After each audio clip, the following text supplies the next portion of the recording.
saying, I want to give birth to a child for the man. Islamically, the woman, she's having the upper hand because the father rank is around number 5 when we talk about the arrangement of those that can take care of the child in a state whereby there is problem between the husband and the wife.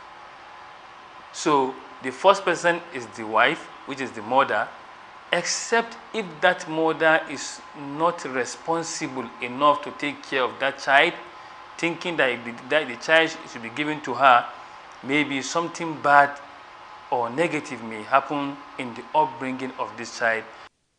And so the children are ascribed to the man, and the religions decree so. Outside of religion, our patriarchal society gives the children to the man.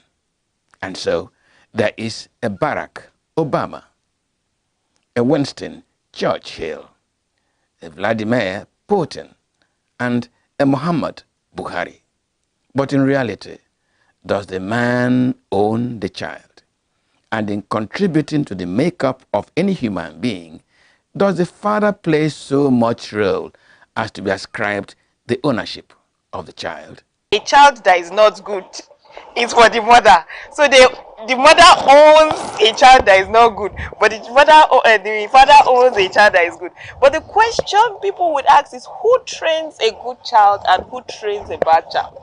Who? It's the mother. So the father is just taking and identifying with something that has been trained by a woman as his own, like you said, by mouth. It is taken for granted that a person's genealogy should be drawn along the father line.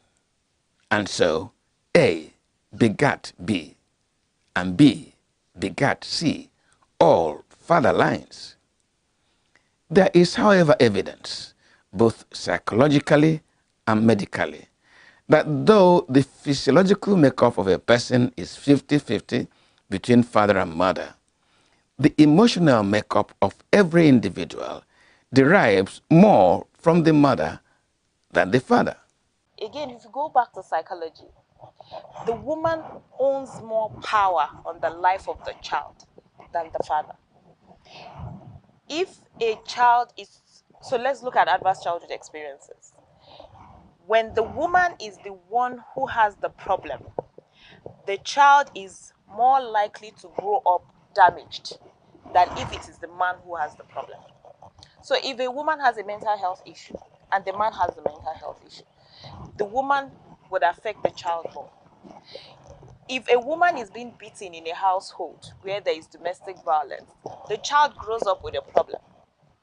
If it is the man that is being, dealt with in the marriage, the children will still struggle and struggle. Maybe he's a man, he should be able to have power over himself.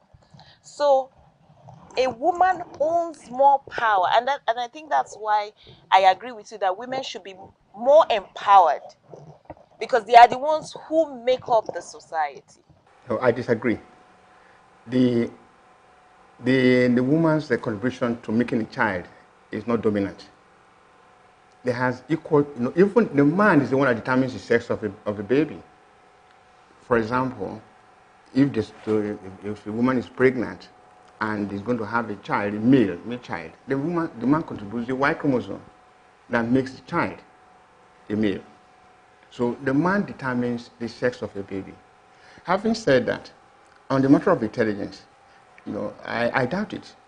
I debate it, even though there are studies to prove that. In my own case, and those of my siblings, we picked our intelligence from my dad. Perhaps because my mom was not as educated as my dad. But even naturally, I knew my dad has this native intelligence, even with or without his education. So that is debatable. There are reasons why children are more emotionally attached or bonded to their mothers than their fathers. For instance, while in the